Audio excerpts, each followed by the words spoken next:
A high-pitched sound suddenly woke me out of my observations. It was such a loud noise, it was a siren. People appeared and began to panic amongst themselves behind the glass doors, which could clearly be seen as the light inside was very strong against the dusk outside. My heart began to gallop as they must have noticed my absence. I had never felt so scared yet excited at the same time. Would I only get this far? Would they catch me and take me back? Or would I even return voluntarily? But people didn't say I was stubborn for no reason. The sidewalk towards the fence seemed a lot further away now when the circumstances had become more hectic. My dampened scream startled me when a figure from behind the corner of the building grabbed me around my stomach with a strong left arm and a cloth covering my mouth. My feet left the ground, as the man was much taller than I. A stench of burnt leather and blood from his hand began to sting in my nose through the cloth. No chemicals appeared to be involved, only heat pressing on my skin.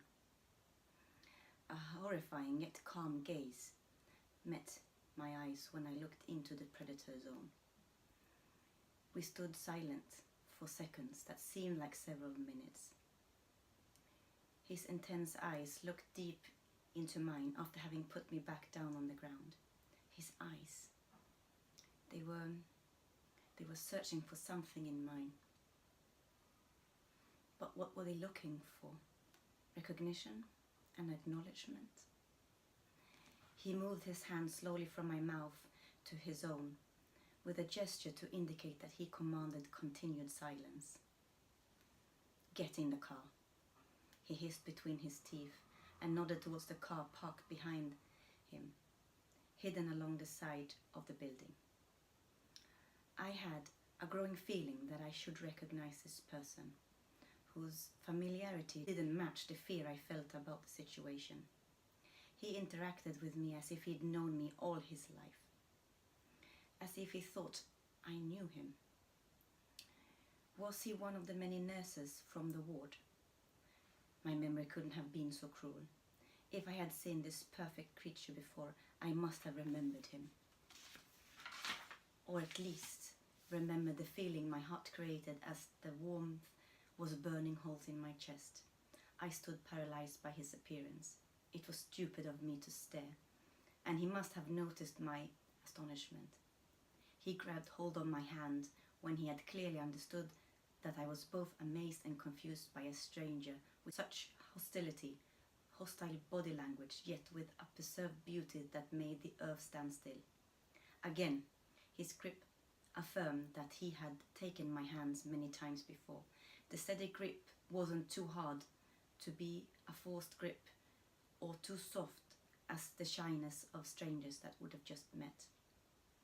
His hand was so hot, near to scorching. My reflexes took control to retract my hand, which released me from his grip. He looked angrily at me with disapproval, and he went around the car to the driver's side.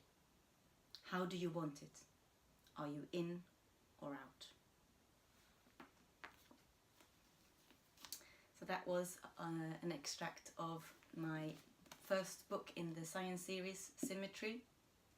I hope you found that exciting and want to find out more about the two main people in the series. And I'm going to carry on and read as well from the second installment of the book. So this is Chromosomica, and let's dive into it to see what's going on here.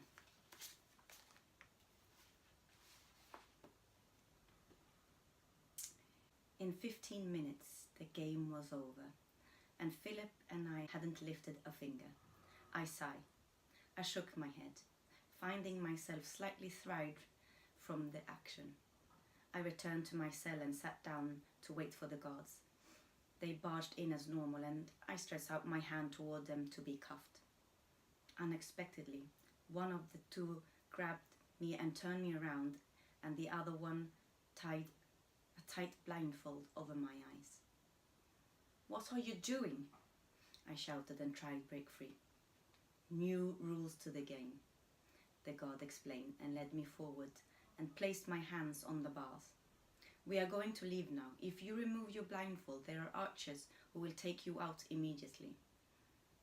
"Why are you doing this to me? How will I defend myself?" "Everybody will be blindfolded, not just you. This means no more teaming up. If you hear the bells for the tigers, then you are allowed to remove the blindfold."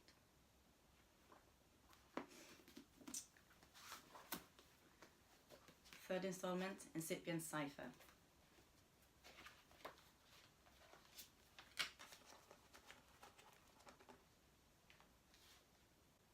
Noah wasn't giving him any help for good reasons, but Leo would for evil reasons. "Can I give you anything, but with a few exceptions?" I'm listening. "Anything except something that would harm Lucy or our child. Anything except giving up my love for her. Would that be sufficient?" "I can ask you to do anything for me except physically harm your family or ask you to be permanently apart from Lucy. Is that the promise?" "Physically. You specified physically. What is your hidden agenda, Leo?" "We haven't said anything about the mental or the spiritual harm. I can't control the outcome of those." "No harm, Leo." Nick pressed. His anger towards this agreement made him grit his teeth together so not to snap. Losing his temper would surely cost him his own life rather than Leo's. "As I said, I can't control that, so I can't form an agreement with you on those conditions." Nick made a stress sign. He placed his hand over his hip in discontent and focused his eyes on the floor. Every instinct told him he should walk away. Every part of his heart said to do anything to find Lucy. "Deal," he confirmed softly.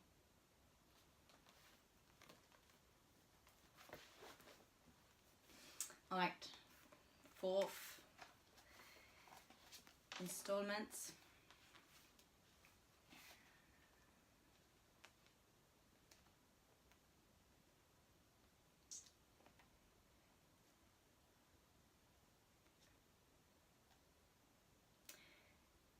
The outcome of my experiment will not immediately be pleasant. However, you must have faith that it all turns out as it should in the end. Leo will want to open heaven for reasons I cannot tell you, but you should never stop his plans. Do you understand? Yes, I will do my best. There is one more thing. If you fail, Taurus and I will have a daughter. All right, she huffed in sadness. Poor Noah. You need to kill her. What? She will be the beginning of the destruction of us all. You need to kill her before she gives birth to her first child. Cora appeared distraught and repulsed. I gave her a moment to calm down and think about my request. I really needed her to come around to the idea. She was my last hope. She took a few heavy breaths. Her eyes showed she had regained focus. This is the only request that Taurus refused you, she confirmed out loud. So that was so far what's been published in the science series. I also have the standalone book, Arakzeon City, and I will also read you an excerpt of this one. So here it goes.